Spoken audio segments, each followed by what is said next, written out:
Bonjour et bienvenue sur ce nouvel épisode. Je m'appelle Guillaume Comagnac, directeur associé de Tracteur et derrière le micro pour ce podcast. Vous retrouvez ici des sessions d'échange avec des entrepreneurs et aussi avec des experts sur des sujets qui concernent les startups.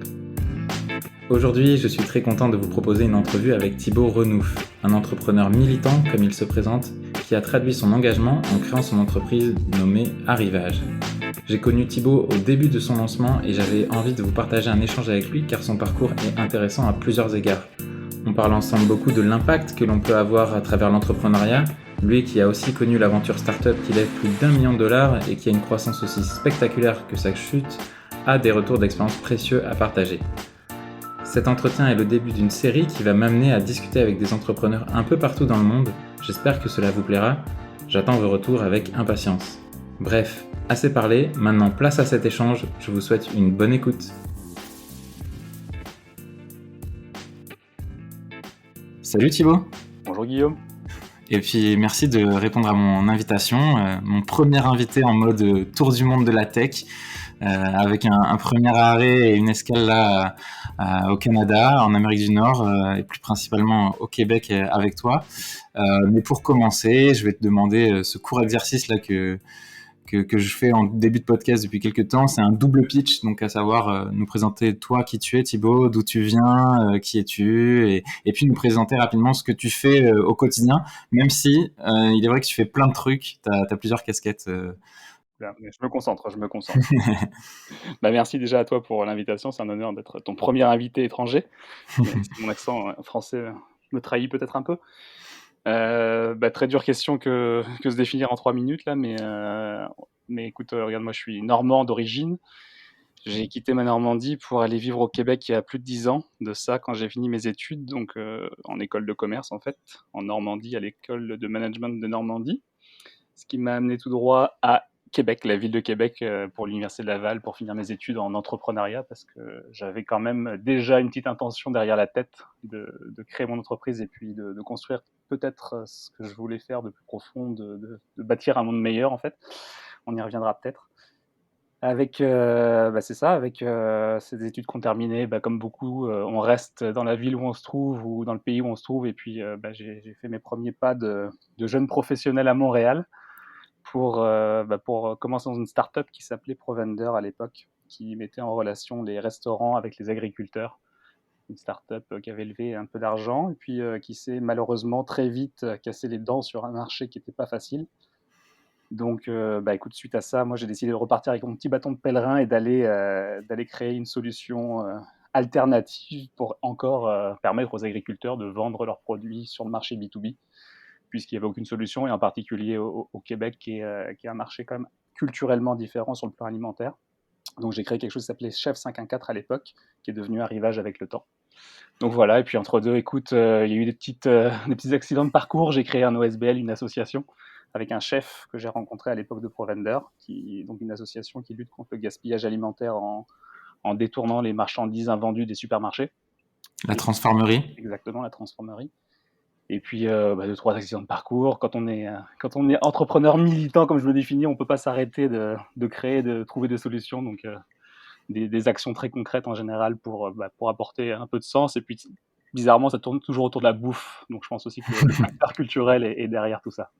Ok, oui, que tu dis pas, une des actions aussi, c'est Gardien de Semences, mais on y reviendra aussi. Tu nous expliqueras, je l'espère, un petit peu l'opération qui est menée avec Gardien de Semences.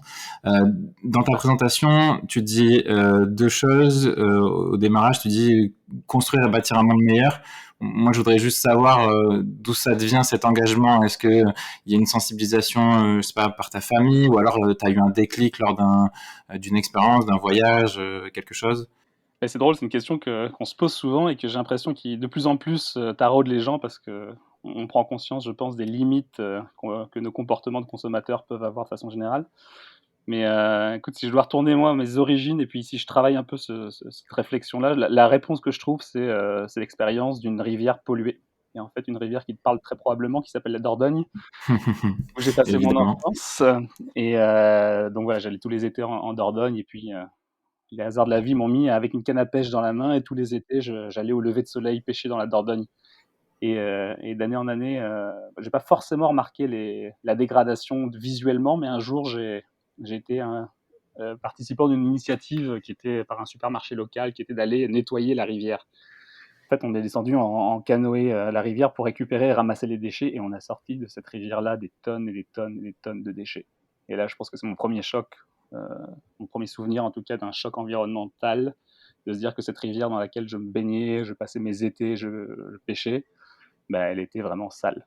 Et puis, Mmh. non, c'est assez troublant de sortir toutes sortes de détritus d'une rivière comme ça, et je pense que c'est vraiment ce qui m'a fait prendre conscience, bah, que derrière la beauté, l'émerveillement qu'il peut y avoir derrière la nature finalement, parce que quand on parle de cette expérience de la rivière au lever de soleil, ce sont des oiseaux, ce sont les arbres, ce sont les odeurs, les sensations, et que bah, derrière la belle peinture, comme c'est souvent le cas d'ailleurs quand on te fait en particulier voyager dans le tourisme ou quand tu pars en voyage, tu as toujours les belles photos, mais ils Ouais. prennent conscience que ce qu'il y a derrière ça, c'est assez tragique ce qui se passe.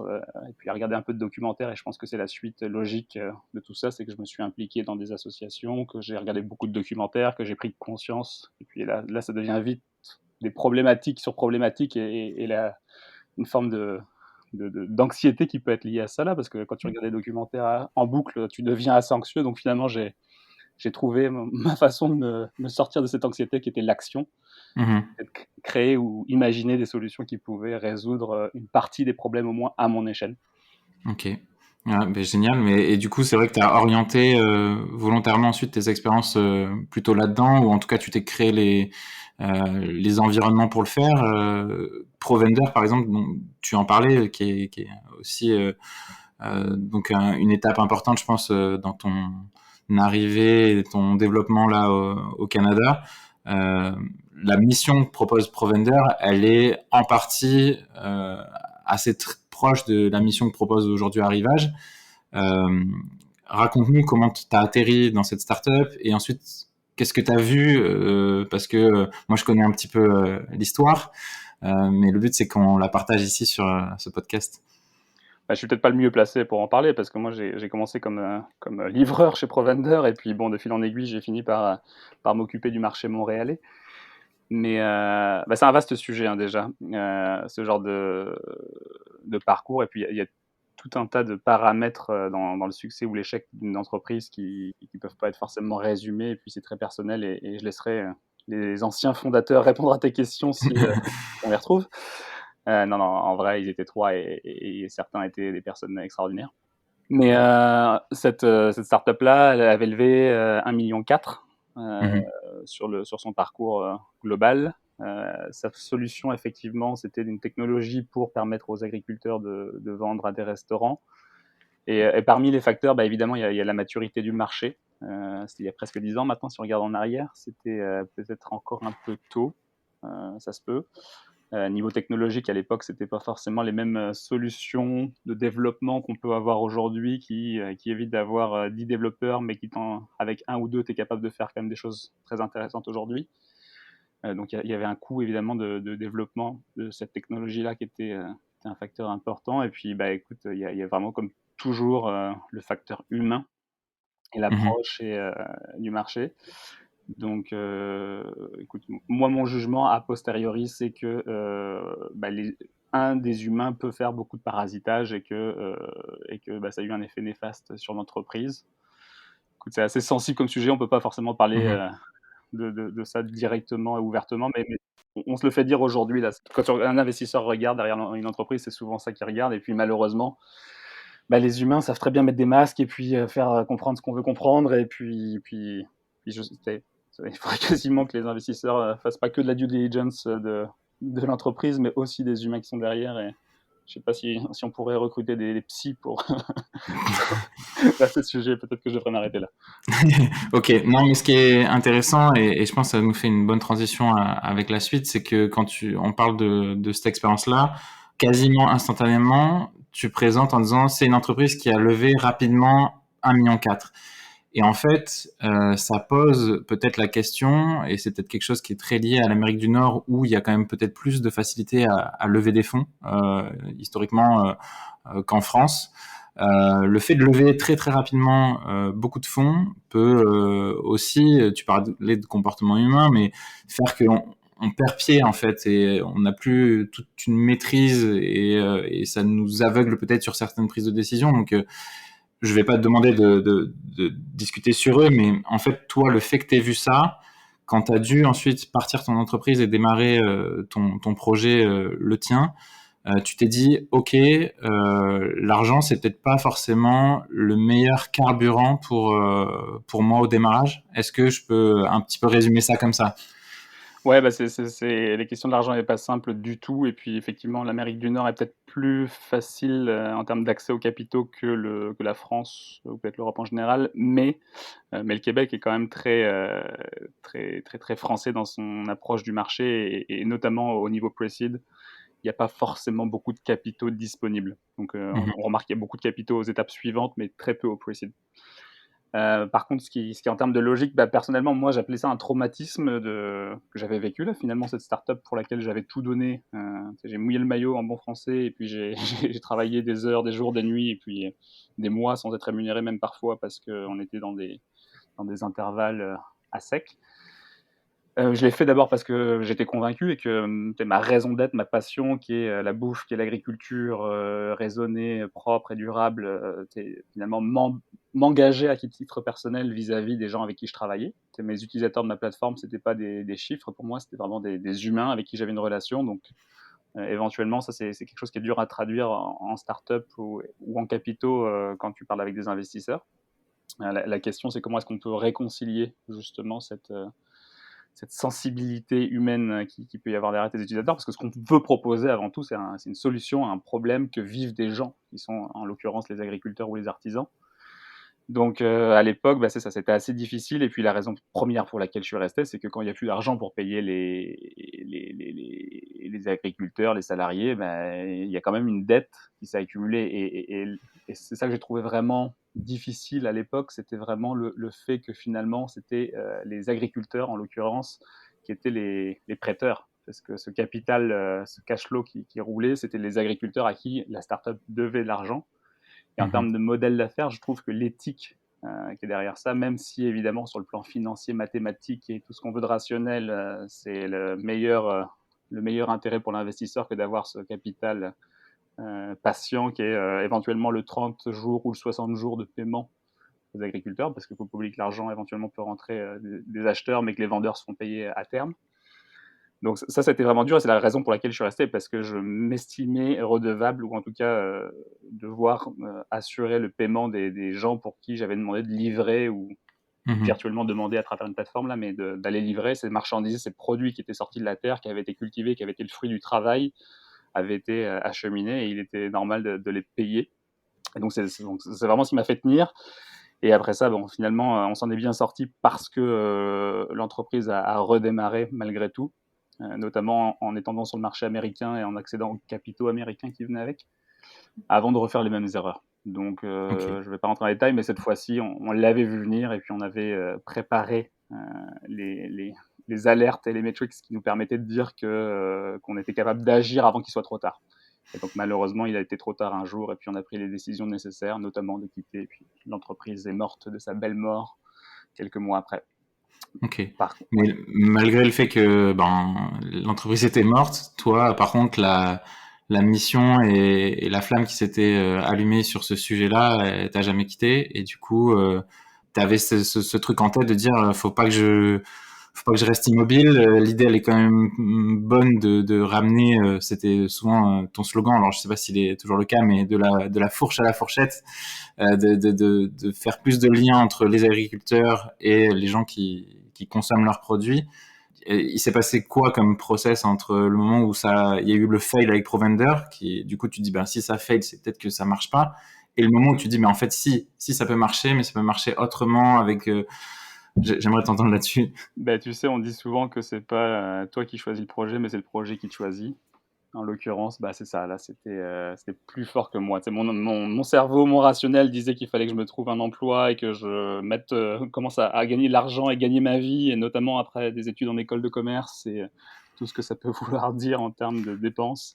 Tu voyais tous tes potes de promo qui avaient tous qui commençaient à accéder à des postes à responsabilité, t'as la petite pression sociale de la famille, c'est ça? Ouais, bah, il y a tout ça qui joue là-dedans, surtout quand tu as travaillé dans une startup qui t'a très mal payé ou même pas payé parfois du tout. Et puis, tu sais, je rentre pas dans les détails, mais mon loyer, c'était d'habiter dans un sous-sol du plateau à 175 $ par mois. Donc, tu sais, il y a vraiment beaucoup de facteurs qui ont joué là-dedans, là, mais donc, le rythme de vie, les exigences, effectivement, tout le monde qui commence à avoir un mode de vie autour de toi peut-être un peu plus soutenu que le tien. Tu sais, il y a toutes ces relations amicales qui, t'as plus le même rythme. Et puis, tu sais, quand t'es bon vivant, que tu veux boire du bon vin ou de la bonne bière au Québec, bah, c'est un coût, là. Donc, C'est vrai. on a beau aller dans tous les meilleurs restaurants de la ville et se faire tester des choses, jouer les cobayes, mais c'est pas non plus l'expérience. Mais après, tu sais, il y a tout l'aspect où, finalement, je pense qu'une de mes chances, c'est de jamais m'être vraiment posé la question financière. J'ai jamais eu de problème, j'ai jamais eu besoin d'argent finalement dans ma vie.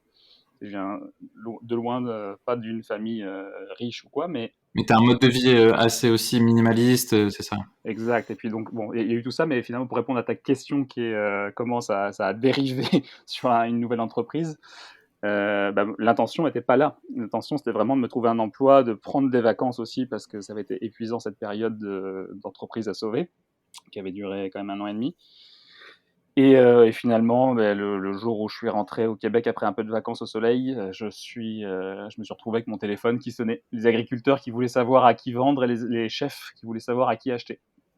Donc là, je me suis retrouvé dans cette situation bizarre parce que j'ai gardé mon numéro de téléphone. Et finalement, je me suis dit, bon, je vais bidouiller, je vais jouer avec des tableaux Google Spreadsheet et puis faire des envois automatisés de listes de prix en temps réel, parce que le problème, il était là, c'est qu'il n'y avait aucune information. La Mhm. symétrie était totale, il y avait zéro possibilité de savoir, parmi tous ces offreurs que sont les agriculteurs et les artisans, qui avait quoi à offrir maintenant, cette semaine. Je suis à un Mhm. restaurant, je veux acheter des laitues. Qui sait qu'il y a des laitues à vendre? Ma seule option aujourd'hui, c'est soit d'aller chez mon distributeur, qui propose des laitues, mais qui n'ont rien à voir avec les laitues d'un agriculteur, ce sont des laitues qui sont industrielles et faites pour durer dans des frigos et des camions, ou alors d'aller au marché fermier. Mais alors le marché fermier au Québec, c'est encore une autre culture par rapport à la France, mais c'est éventuellement des marchés qui sont soit des gros marchés, mais on retrouve ces aliments industriels, soit des tout petits marchés, mais c'est pas déjà c'est pas récurrent, ou alors c'est récurrent mais à chaque semaine, donc ça ne marche pas. Et puis c'est pas fait pour les restaurants. Mhm. Donc finalement, c'est ça. Donc résoudre ce problème d'information qui ne circulait pas de l'offre à la demande, parce que pareil, la demande ne trouvait pas l'offre et l'offre ne trouvait pas la demande.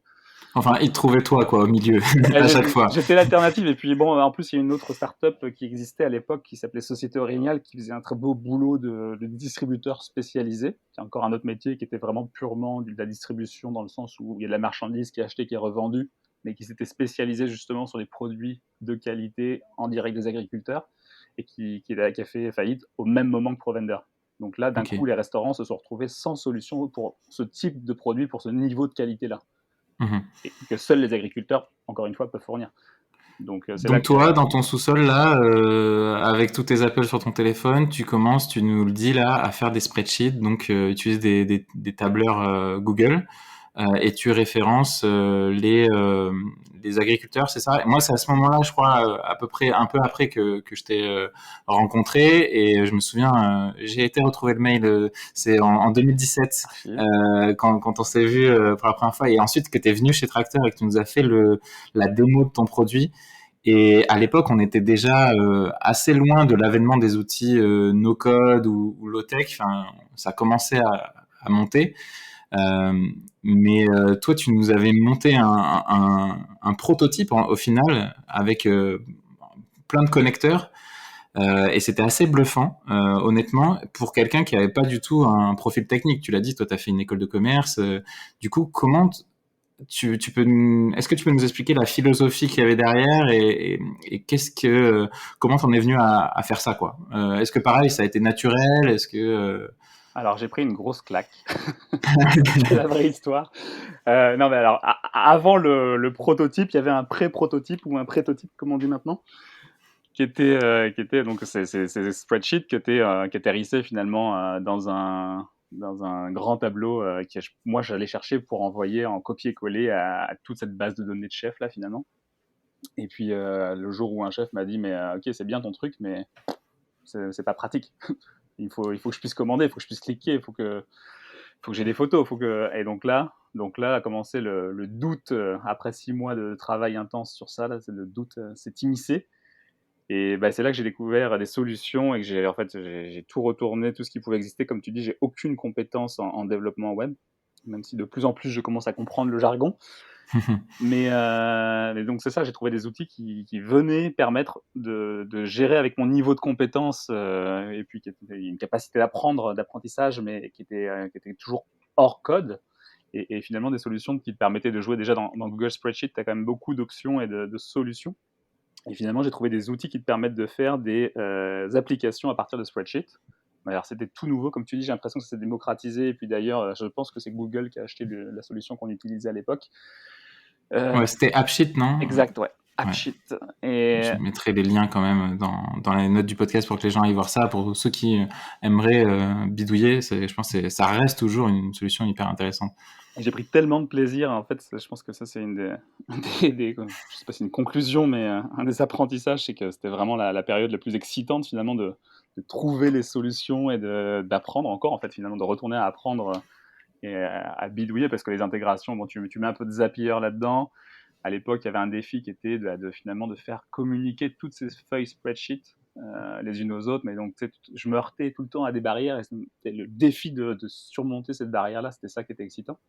Et en l'occurrence, c'est faire communiquer des feuilles spreadsheet. Tu peux mettre des formules, mais il y a une limite à ça. Et en l'occurrence, j'ai trouvé une application qui s'appelle SheetGo. Et ça, pour le coup, c'était assez bluffant aussi. Il y avait tu pouvais faire des appels sur tes spreadsheets sur des bases récurrentes. Donc finalement, toutes les feuilles de tous les agriculteurs qui étaient d'abord passées évidemment par un Google Form, donc toute la donnée venait se faire dans une base de données Google Spreadsheet avec des tables pivots dans Google Spreadsheet qui étaient extraites pour arriver derrière ensuite, grâce à SheetGo, dans un master spreadsheet qui venait chercher avec un script toutes les photos dans les dossiers des producteurs pour ensuite arriver dans AppSheet. On comprend la logique, mais j'avoue que je vais peut-être arrêter parce qu'on va peut-être perdre quelques personnes qui nous écoutent. Tout ça pour dire que Mais tu pouvais ouais, prototyper tout et n'importe quoi, et puis c'est ça. c'est le fun, comme on dit en bon québécois. Yes, non, mais ça, je trouve, c'est un super apprentissage aussi de se dire. Mais par contre, à l'inverse, tu vois, moi, je rencontre souvent des entrepreneurs, des porteurs d'idées, de projets qui vivent ce moment-là comme quelque chose d'hyper frustrant parce que ils ont en tête la version finie, toute belle, tu vois, leur marketplace un peu à la Airbnb.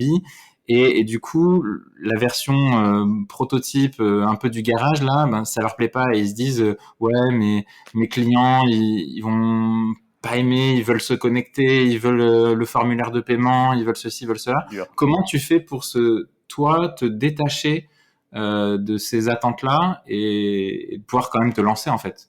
C'est une bonne question. C'est une montagne à gravir en fait, et puis si tu regardes le haut de la montagne, tu n'avances pas. Et puis en fait, si tu réfléchis trop, tu fais rien. Et il faut une forme d'inconscience, parce que c'est clair que je me serais jamais lancé si j'avais imaginé que 5 ans après, il faudrait toujours travailler aussi fort. Donc il faut une forme d'inconscience, c'est certain, et puis de capacité à se dire ce que je vais faire progressivement, ça va évoluer, d'avoir confiance dans la vie, parce que pareil, je me suis heurté à différents points de blocage, et à chaque fois, il a fallu le surmonter, et puis il y a eu des hasards, probablement provoqués, on va pas se mentir, mais sans lesquels je serais clairement plus en train de faire ce que je fais aujourd'hui. Donc, et puis il y en aura probablement d'autres, et finalement c'est ça l'apprentissage de l'entrepreneuriat, c'est la résilience et la capacité à trouver les solutions, même quand tu es dans les situations les plus désespérées, parce que ça a été le cas. Et bah, là, en l'occurrence, tu sais, oui, le prototype que j'avais fait fonctionnait, et puis il fallait se rendre à un autre niveau sur lequel j'imaginais pas pouvoir me rendre, qui était de trouver un modèle de revenu, finalement, qui est quand même le cœur de tout ce qu'on doit faire en tant que startup. Et donc, ça m'a forcé à aller prendre mon bâton de pèlerin et d'aller taper aux portes des restaurants. Et à force de discuter, de m'essayer, écoute, j'ai vendu des abonnements. Donc le modèle initial de prototype, c'était que les restaurants payaient des abonnements pour trouver cette information. Et de fil en aiguille, le fait d'avoir 100, puis 200, puis 250 producteurs, on n'est plus invisible, on devient quasiment la seule source d'information. Comme je disais tout à l'heure, il n'y a aucune alternative. Donc ça finit par savoir, les réseaux de chefs se parlent. Finalement, il y aurait peut-être une solution qui marche, elle n'est pas parfaite, mais ça marche. Et donc on vendait des abonnements, et puis finalement il y a des supermarchés qui viennent vers nous, parce que pareil, ça les intéresse de savoir où est-ce qu'on peut trouver des produits comme ça, Et donc évidemment, il y avait encore plein de limites dans ce modèle-là, et puis en l'occurrence, la limite du contournement, là, une fois que tu as créé la relation, qu'est-ce que ça devient cette relation si tu la perds? Mhm. Donc bah, écoute, pareil là, et puis on s'est pas démoralisé, enfin, moi et mes stagiaires à l'époque, on s'est pas démoralisé, et puis on a continué à chercher des solutions jusqu'à, bah, finalement, vraiment développer une expertise de notre sujet et de notre clientèle, et se rendre compte que finalement, il y avait encore d'autres problèmes à résoudre, et que finalement ces autres problèmes-là, c'était peut-être là la solution financière finalement, que si on est capable de résoudre évidemment la rencontre qu'en est un, mais l'autre qui est éventuellement les relations continues, parce que c'est plein de problèmes, ce nœud-là, finalement c'est un nœud de problème, bah, tu te rends compte que finalement il y a probablement un modèle d'affaires dans lequel tout le monde est gagnant à la clé. Donc Mhm. c'est là qu'on est, et puis entre-temps j'ai rencontré mon partenaire Félix Etienne Trépanier, qui est venu du ciel, on va pas se mentir, un développeur senior qui se dit je vais embarquer dans ton entreprise avec toi et puis développer la solution. C'est clair que tu lui ouvres les bras en grand, et à l'époque, je pense qu'on s'est rencontrés, c'est j'explorais toutes les solutions possibles pour aller à ce niveau technique qui était Mhm. requis, sans quoi j'aurais arrêté parce que c'était un prototype qui est bon, il valait ce qu'il valait, mais j'aurais pas pu aller beaucoup plus loin, et puis je me payais toujours pas, en l'occurrence. J'avais beau vendre des abonnements, je me payais toujours pas. Puis c'est ça qu'il faut être conscient. C'est c'est la résilience financière aussi derrière tout ça. Ok, mais en tout cas, ce qui devait être grisant et motivant, c'est que même si la solution était pas parfaite et que tu voyais plein de problèmes, etc., ben les relations, comme tu le disais, se faisaient et tu avais déjà un impact parce que je pense que ce mot-là, on n'a pas encore parlé, mais il est un peu sous-jacent de aussi toi ton envie d'entreprendre. Tu dis que tu es entrepreneur militant, donc c'est entreprendre pour faire changer les choses. Donc ça devait être hyper, ouais, c'est ça, stimulant de se dire, ok, ouais, il se passe vraiment des trucs. Tu parlais des laitues, il y a vraiment une laitue qui va de mon petit agriculteur en région au Québec jusqu'à ce chef-là en centre-ville. Et ça devait être ouais, hyper motivant. Bah, il y a tout un tas d'impacts évidemment l'économique qu'on doit mettre de l'avant, surtout en temps de Covid, et tout ce qui peut être lié à l'alimentaire. Là, on a vu l'année dernière des mouvements de panique pour la bouffe, se dire ok, comment est-ce qu'on est capable d'assurer notre autonomie alimentaire dans un contexte où les frontières se ferment, où le système industriel ultra performant, millimétré se brise, parce que c'est ça qui est arrivé.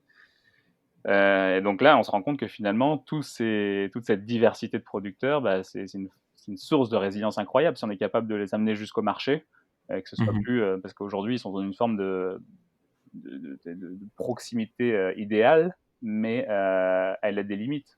Dans une région, si tu as 3-4 producteurs, ça va. Si tu en as 20, bah, faut que tu trouves des débouchés en dehors de ta région. Et j'étais encore marché ce matin et je parlais avec des producteurs qui exportent leur veau et leur. Donc, recentrer les relations, c'est ça qui est important, je pense, dans ce qu'on fait.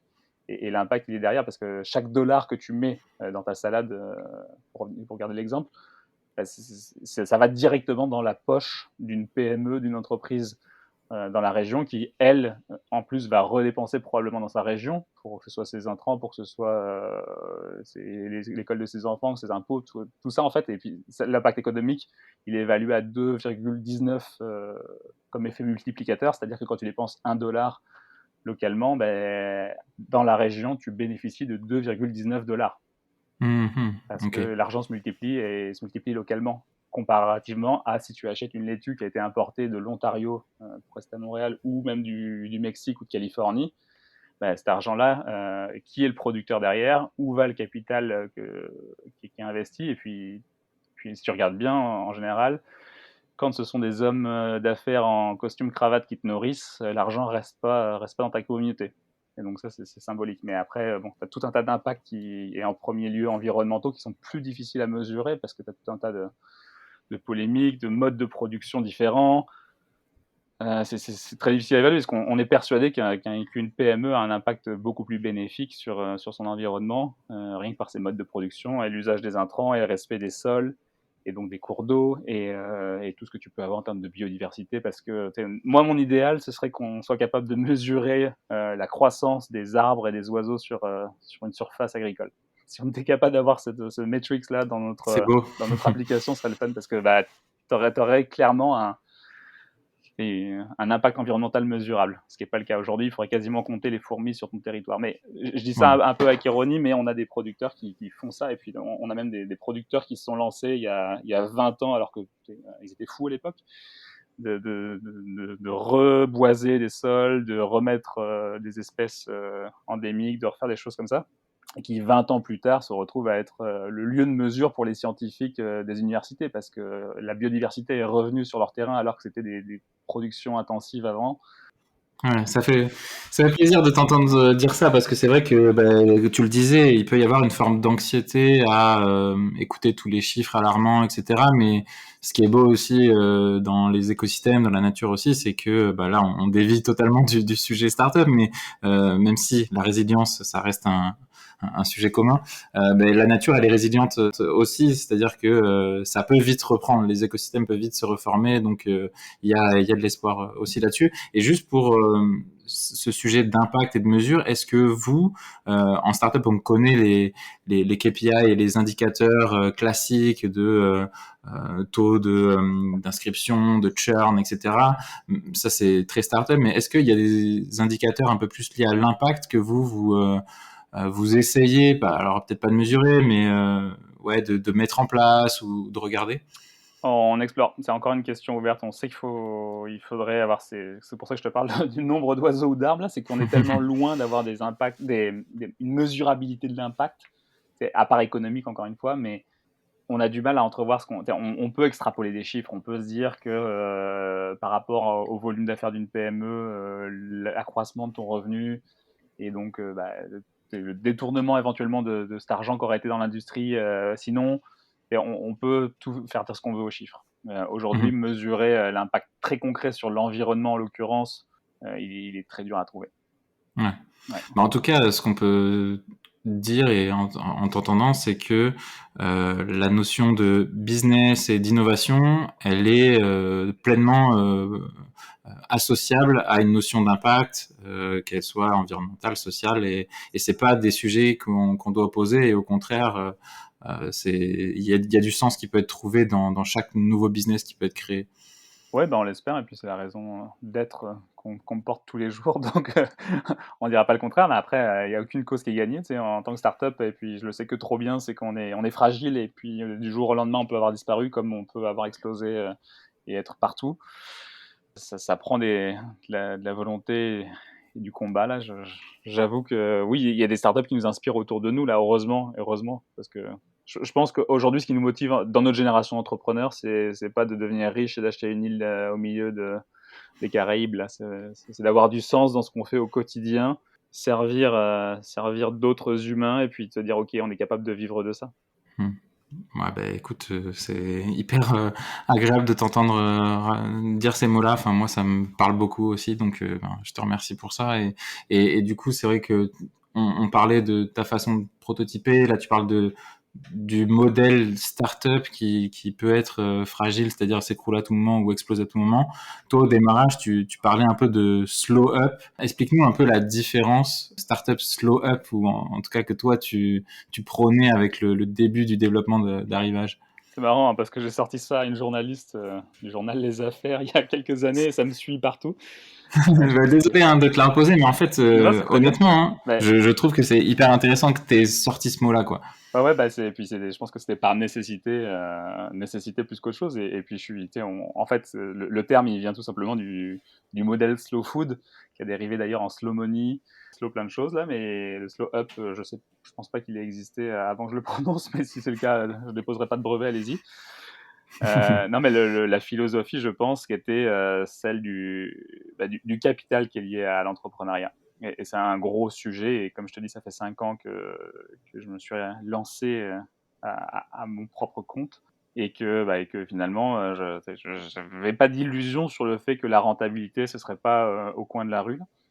Et donc, il fallait inventer un modèle sur lequel je ne passais pas par les investisseurs, parce qu'à l'époque, le traumatisme était là. Et puis tu sais, c'était une époque très difficile de faire la part des choses, je pense, dans la tourmente de ce que peut être une startup en train de brûler. Mais les investisseurs à l'époque, je me suis retrouvé sur les board meetings alors que j'étais salarié pour essayer de contrôler un peu tout ce qui pouvait être lié aux finances. et pour avoir vu le jeu et le mécanisme qu'il pouvait y avoir derrière cette gestion financière, bah, j'ai tout de suite refusé ce modèle-là. Et puis de toute façon, donner mon capital que j'avais pas, puisque finalement je commençais de zéro avec zéro moyen. Moi, j'avais pas grand espoir de toute façon d'aller chercher du capital sur un pitch deck comme ça se fait parfois aux États-Unis. Donc, écoute, le seul moyen c'était Slow Up, donc le bâton de pèlerin, et puis d'aller prêcher ma solution, de l'inventer, la structurer, la construire en plein vol. Puis donc c'était ça le modèle Slow Up, et donc ça a commencé très pragmatiquement avec des stagiaires et puis de l'huile de coude et puis des coups de téléphone. Et donc, bah, Slow Up, il y avait une notion évidemment de durée de la. Peut-être que Slow Up se traduirait par allongement de la traversée du désert, peut-être. Mais bah, peut-être en connaissance de cause, donc c'était peut-être ça qui m'a sauvé. Jusqu'ici en tout cas. Et aujourd'hui, tu penses, enfin, je le sais, mais vous avez quand même changé d'échelle un petit peu, et donc c'est quoi les prochaines étapes, et est-ce que il va y avoir quand même une phase d'accélération nécessaire? C'est quoi les prochains défis qui vous attendent en tant que compagnie, tout en se développement, on l'a bien compris, d'une façon éthique, durable, responsable, tu vois, qui est pas le modèle startup peut-être où on va avoir plein de cash comme on l'a dit en tout début d'entretien, et du coup on va peut-être laisser de côté certaines valeurs par rapport à l'accélération, quoi. Ouais, bah, bonne question, parce que oui, j'ai évolué aussi par rapport à ce traumatisme, parce que bon, le parcours de ces 5 dernières années m'a amené à aller retourner voir des investisseurs qui avaient investi dans Provender, à parler avec eux, et puis à parler avec d'autres entrepreneurs qui ont réussi et qui fonctionnent très bien au Québec, qui sont passés par le modèle de venture capitaliste. Et au final, bah, finalement, de me rendre compte que l'image que j'en avais était peut-être pas tout à fait juste non plus, et qu'il y avait vraiment une nuance à apporter sur ce que ça pouvait être. Et puis finalement, de se rendre compte qu'il y avait différents types d'investisseurs. Donc je parle de VC, mais il y a aussi les anges, qui sont encore plus adaptés, je pense, à ce qu'on fait ou ce qu'on a comme mission. Et puis d'ailleurs, je permets de faire une pause, mais loin de nous là depuis tout à l'heure de dire que les VC, les venture capitalistes, c'est les grands méchants, et que ça va pas. Comme tu l'as dit, il y a aussi certains fonds qui se développent, des fonds à impact. Il y a aussi du chemin qui est fait de ce côté-là, avec des modèles différents. Exact, et c'est là qu'on en arrive, et puis c'est là qu'on a grandi aussi, je pense, et puis qu'on a pris, bah, et puis surtout qu'on a quelque chose à proposer là maintenant. On a une vraie technologie, comme je disais, j'ai rencontré Félix, mon partenaire, il y a 3 ans. On a développé une technologie, on a accumulé une vraie expertise du marché, on a des réseaux et des bases de données pleines à craquer, on a plein de choses matérielles et immatérielles à notre actif. Donc maintenant, on a une forme de quelque chose à mettre de l'avant, ou en tout cas à valoriser. Et donc là, effectivement, quand on rencontre les bonnes personnes, ça devient éventuellement des partenaires. Et donc c'est là que je pense que j'ai évolué dans ma perception. Et puis j'ai peut-être rencontré les bonnes personnes aussi.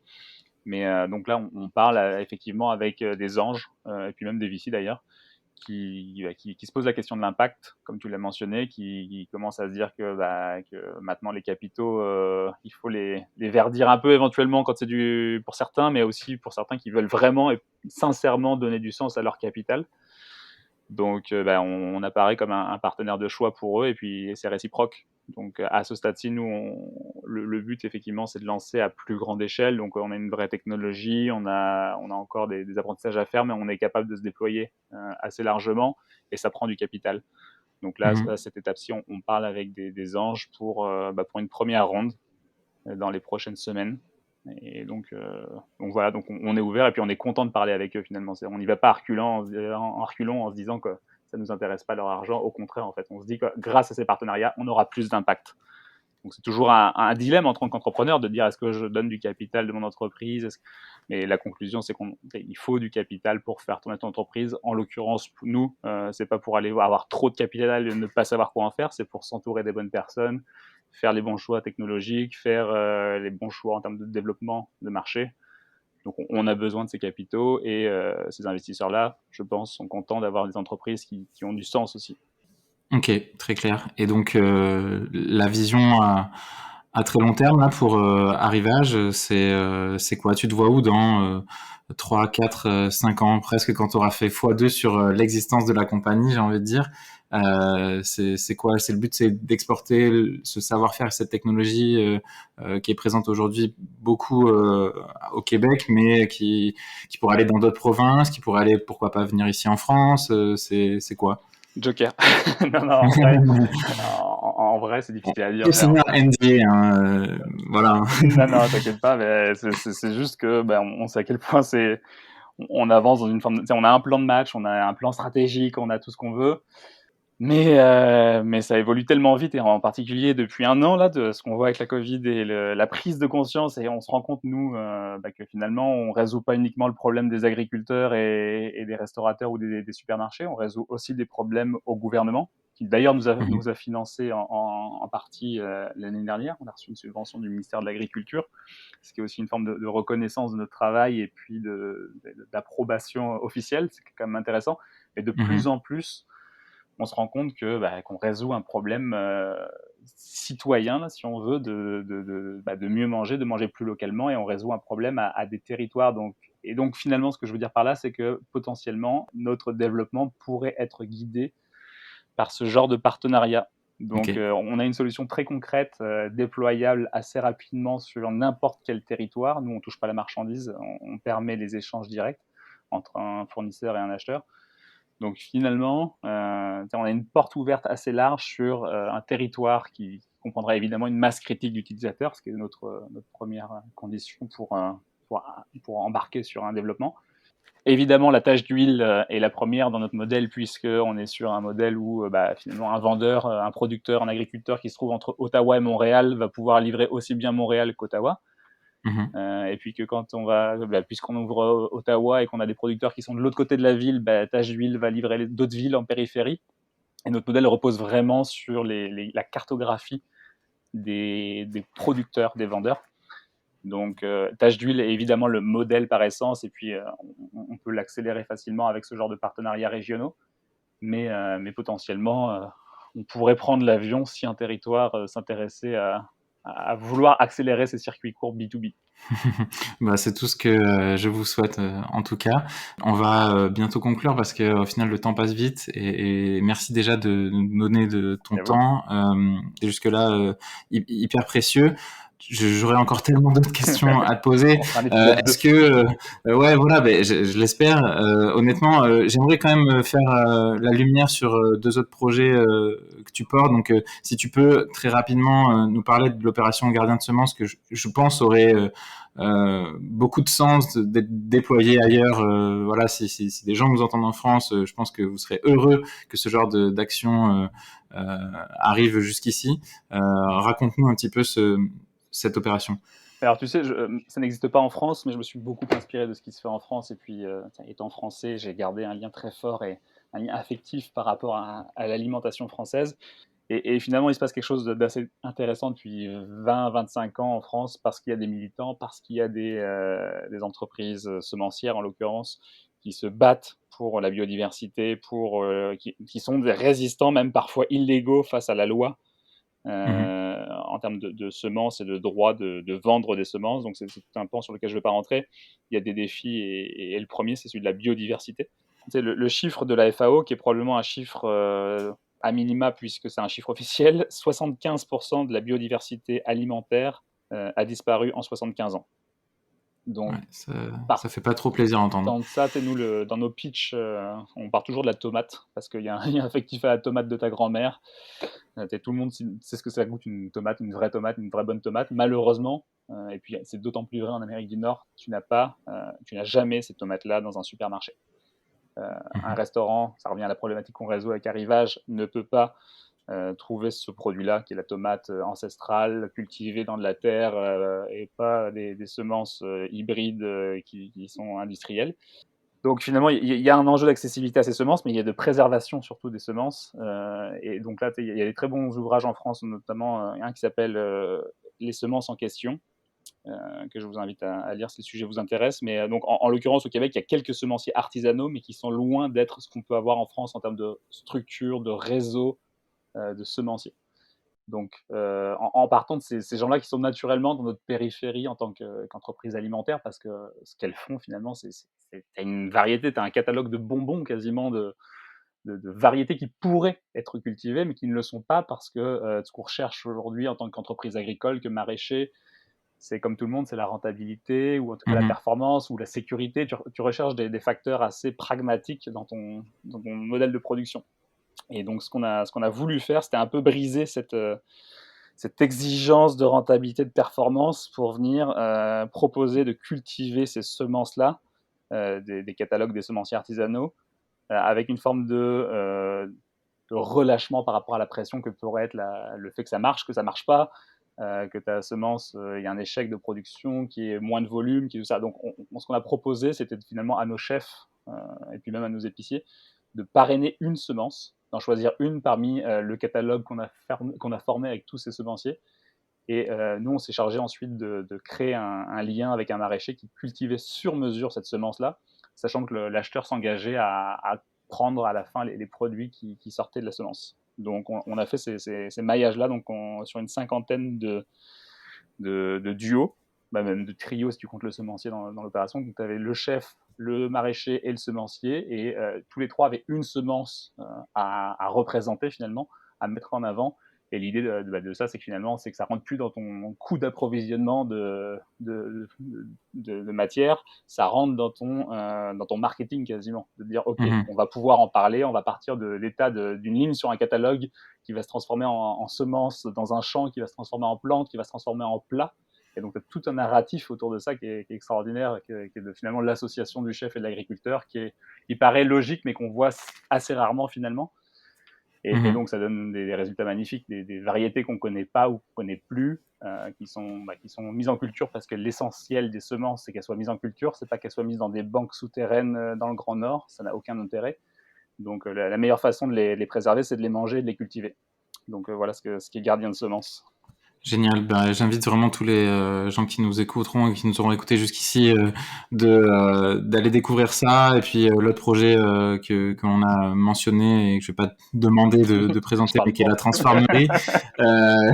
Non, mais on va faire du teasing, écoute. Et puis la transformerie.org. Ouais, transformerie. Je mettrai les liens de toute façon, mais qui fait aussi du lien, voilà, peut-être sur la dernière étape, on va dire, de pas gaspiller. Voilà, c'est tout ce que je peux dire pour faire du teasing. De la semence à l'anti-gaspillage. C'est ça. Donc allez voir ça, je mettrai les liens. On va conclure.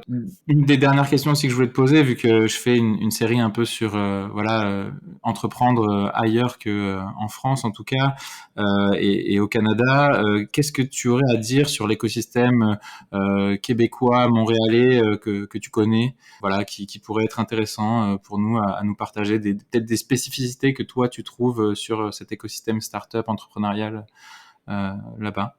Ben, je pense qu'on nomme souvent la facilité ou la simplicité d'entreprendre en dehors de France. Je pense que l'herbe est toujours plus verte ailleurs. Écoute, c'est vrai là quelque part, c'est que tu peux vite être entraîné dans le mouvement et vite envie de faire partie du paysage parce que tu rencontres beaucoup d'entrepreneurs dès que tu mets le pied dans ce milieu et puis tu finis par te dire pourquoi pas moi.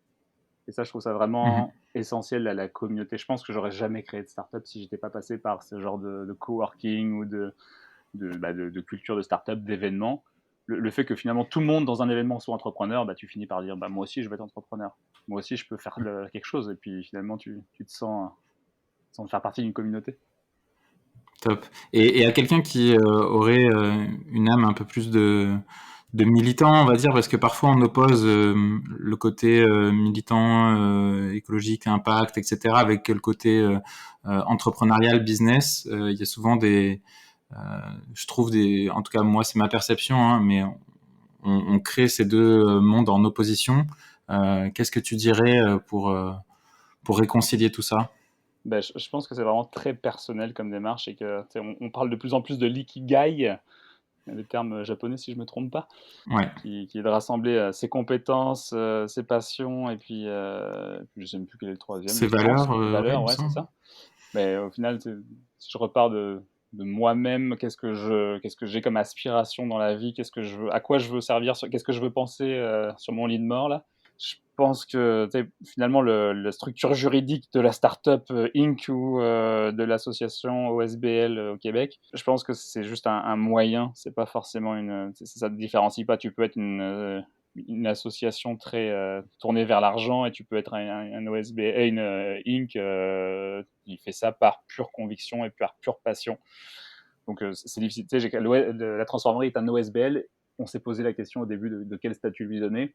Et c'est tout aussi logique d'être OSBL dans le cas de la Transformerie, mais je sais que Arrivage en tant qu'OSBL n'existerait plus aujourd'hui. Parce que et puis c'est vraiment quelque chose qui est important avant de se lancer, de prendre beaucoup de temps à poser des questions sur ces sujets-là, parce que, en l'occurrence, la gouvernance qu'il peut y avoir derrière un OSBL ou une association, ça peut devenir lourd pour certains projets, alors que c'est nécessaire pour d'autres. Donc je dirais, il faut vraiment regarder personnellement ce à quoi on aspire, puis ce qu'on est fait pour faire, parce que si on fait des conseils d'administration à tire-larigot pour faire avancer un projet, ça avance peut-être pas aussi vite qu'on aimerait. Par contre, si c'est une nécessité pour pouvoir obtenir du financement pour une cause, c'est là que la réflexion doit se faire. Top. Merci Thibaut. Je sais pas si on a oublié quelque chose. Si c'est le cas, vas-y, je te laisse prendre la parole, ou s'il y a un sujet dernier que tu voudrais aborder. Sinon, je vais te remercier et puis dire à toutes les personnes qui nous ont écouté d'aller voir vraiment en détail ce que vous faites chez Arrivage. Vous avez aussi un blog qui partage pas mal de choses intéressantes. Donc voilà, je mettrai toutes les infos. Merci vraiment Thibaut. Merci beaucoup à toi. Et puis à la prochaine, hein, j'espère, à Montréal, autour d'une bière locale. Une bière locale et du vin local maintenant. Ouais, écoute, je t'apporterai quelque chose de Dordogne. De local de chez toi. C'est ça. À bientôt Guillaume. Merci Thibaut, salut. Merci à toi. C'est la fin de cet épisode. Si vous êtes toujours là, merci infiniment. J'espère que vous avez passé un bon moment, et si c'est le cas, vous connaissez la formule. Like, partage, commentaire, toutes ces petites actions ont un impact et peuvent m'aider et aider le podcast à se développer. Je vous donne rendez-vous très bientôt pour un prochain épisode. Pour ne pas le louper, le plus simple, c'est de vous abonner. D'ici là, portez-vous bien et à très bientôt.